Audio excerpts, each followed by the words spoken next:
Hey guys, welcome to my YouTube channel, The Bank Warrior, and this is Rizwan Khan, and today I am going to share my IBPS PO interview which I have given last year, but unfortunately I was not selected.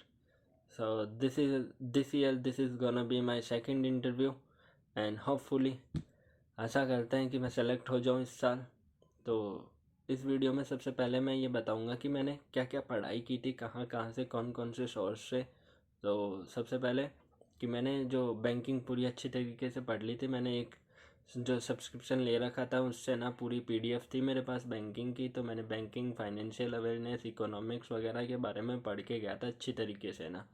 और फिर मैंने current affair में ना, जैसे अपना वो Ukraine और Russia का वॉर वगैरह चल रहा था तो उनके बारे में पढ़ लिया। और बजट आया था रिसेंटली उस टाइम, तो बजट तो था ही एकदम बर्निंग इशू। बजट से क्वेश्चन तो पूछने थे, सबसे पूछ रहे थे, तो मैंने भी बजट से पढ़ के गया था।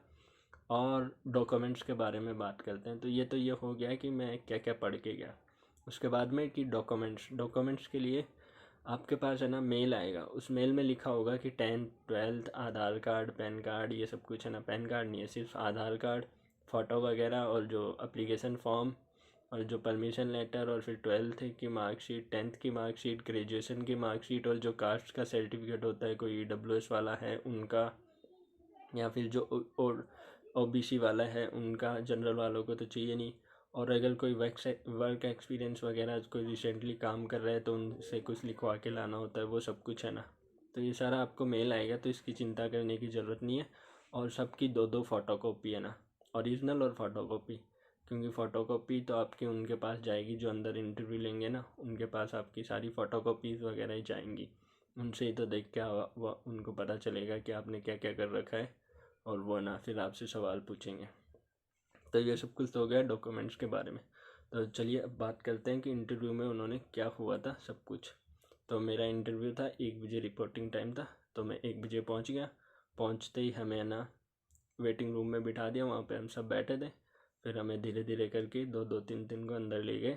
और फिर अंदर ले जाने के बाद में हमसे एक फॉर्म दिया। उस फॉर्म में और कुछ नहीं था, बस नाम, रोल नंबर, रजिस्ट्रेशन नंबर, ये सब कुछ भरना था।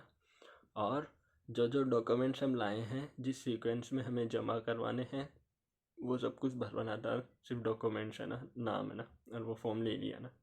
फिर ऐसे करके मेरे वहाँ पे 3 4 काउंटर लग रखे थे। हर काउंटर पे 2 लोग बैठे थे। बायोमेट्रिक हुआ। और फिर 4 काउंटर थे, हर पे दो दो वो लोग बैठे थे। वो आपके डॉक्यूमेंट वेरीफाई कर रहे थे कि जो ओरिजिनल लाए हैं वो सब कुछ सही है, फ़ोटोकॉपी के साथ। और अरेंज कर रहे थे उनको, जिस अरेंजमेंट में उनको ऊपर भेजना था ना। फिर हम वहाँ पे बैठ गए, ये सब कुछ हो गया। 3 बजे तक ये मेरा काम हो गया। उसके बाद में 5 बजे मेरा नंबर आया। ऊपर जाने के बाद में पता चला कि 3 रूम में इंटरव्यू, 3 या 4 रूम में इंटरव्यू हो रहे हैं। जिस रूम में आपका नंबर है उसके सामने आपको बिठा दिया जाएगा। उसके बाद में आपका नंबर आएगा। तो जैसे ही मेरा नंबर आया, मैंने गेट खोला और मैंने बोला, मैं आई कम इन सर। गेट खोलते पता चला कि गेट, एक गैलरी है छोटी सी, और सामने छोटा सा रूम है। उसमें सामने सिर्फ 2 इंसान दिख रहे थे, और ये नहीं पता चल रहा था अंदर और कितने लोग बैठे। मैं जैसे ही अंदर गया तो पता चला 4 तो जेंट्स हैं और एक लेडीज़ है ना। तो सबकी एज 45 से ऊपर थी। तो मैंने चलते चलते ही सबसे पहले मैम को गुड आफ्टरनून बोल दिया, और फिर टीचर्स उन जेंट्स को बोल दिया। चेयर के पास जाके खड़ा हुआ तो उन्होंने बोला कि बैठो रिजवान। मैं बैठ गया। बैठते ही उन्होंने बोला मास्क हटा दो, तो मैंने मास्क हटा दिया। उसके बाद में सबसे पहला सवाल आया। जो हेड होते हैं ना, वो बीच में बैठे रहते हैं नॉर्मली, तो उनसे ही आया, वही स्टार्टिंग करते हैं। तो सबसे पहले सवाल ये आया कि tell me something about your educational qualification. तो मैंने बता दिया सब कुछ है ना, कि मैं 10वीं यहाँ से की थी, 12वीं यहाँ से की थी, ये इस कॉलेज से की थी, इस स्कूल से की थी, और ये कॉलेज में मेरे ये सब्जेक्ट थे, इस ईयर में ख़त्म की थी। तो दूसरा सवाल आया कि जो आपका गेप 2018 में आपने ग्रेजुएशन कर ली थी, उसके बाद में इतने दिन क्या किया।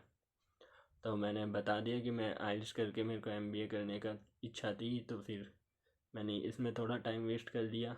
और फिर वो नहीं हो पाया, वो प्लान ड्रॉप करना था मेरे को। तो उन्होंने पूछा कि आप आइल्स करना क्यों चाहते थे, बाहर से MBA क्यों करना चाहते थे। तो मैंने वो गलत बता दिया वहाँ पे कुछ, कि यहाँ पे MBA करना थोड़ा वो हार्ड है IIM वगैरह से। तो मेरे को तो उन्होंने बोला कि शॉर्टकट अपनाना चाहते थे, तो मेरे से गलती से मुँह के निकल गया कि हाँ। तो बस वहाँ पे फिर दूसरा सवाल आया उनसे कि है ना वाई बैंकिंग, तो वो बता दिया। फिर उन्होंने दूसरे पैनल मेंबर को ट्रांसफ़र कर दिया। तो उन्होंने पूछा कि आपने ना ग्रेजुएशन में आपके टैक्सेशन सब्जेक्ट थी, तो टैक्स के बारे में पूछ लिया। और फिर लास्ट में पूछा कि कोई आदमी आपके पास आए टैक्स के बारे में, उसको क्या बताओगे। तो मैंने थोड़ा बहुत बताया। फिर उन्होंने बोला ठीक है। फिर उन्होंने आरबीआई के फंक्शन पूछ लिए ना, कि आरबीआई के क्या फंक्शन होता है, मैंने वो बता दिया। फिर वर्ल्ड बैंक के बारे में पूछ लिया, फिर आईएमएफ के बारे में पूछ लिया ना। तो उस दूसरे पैनल वाला मेंबर ने ये पूछा। फिर तीसरे वाले ने सबसे पहले पूछ लिया बजट के बारे में। बजट से एकदम डीप का सवाल कि किसी long term taxation rate change हुए उसके बारे में। तो मेरे को तो कोई आइडिया नहीं था, मेरे को तो सिर्फ ये पता था कि क्रिप्टो करेंसी पे 30% टैक्स लगाया गया है ना। तो मैंने बोला कि सर क्रिप्टो करेंसी पे 30% टैक्स लगाया गया। तो बोला नहीं, हम ये नहीं पूछ रहे, हम ये पूछ रहे हैं कि लॉन्ग टर्म पे क्या। तो मैंने बताया कि सर मैंने 2 टीचर से पढ़ा है, दोनों टीचर ने मुझे इसके बारे में कुछ नहीं पढ़ाया, तो मेरे को कोई आइडिया नहीं है। तो बोला कोई बात नहीं, ठीक है।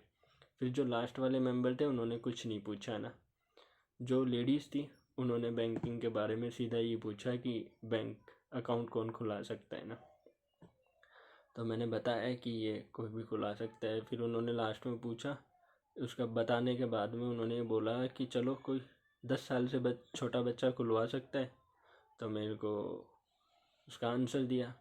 उसके बाद में उन्होंने पूछा कि ना अगर कोई अनपढ़ आ जाए बैंक में तो फिर आप उसको क्या करोगे।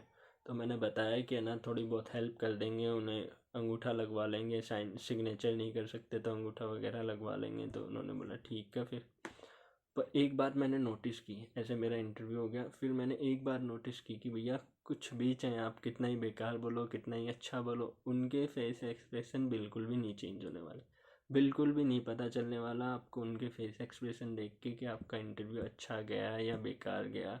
लास्ट में ऐसे एकदम प्यार से बोलेंगे कि ठीक है बेटा आपका हो गया, ऐसे बोल के फिर मैं खड़ा होके थैंक यू बोल के मैं आ गया। तो मेरे को तो ऐसे ही लगा कि ठीक ही गया इंटरव्यू।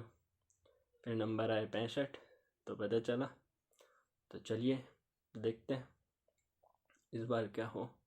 तो अपना एक्सपीरियंस शेयर किया है आप लोगों के साथ। तो if you have any queries related to this तो comment below, I am trying to solve all this personally, मैं रिप्लाई दूंगा तो बताना।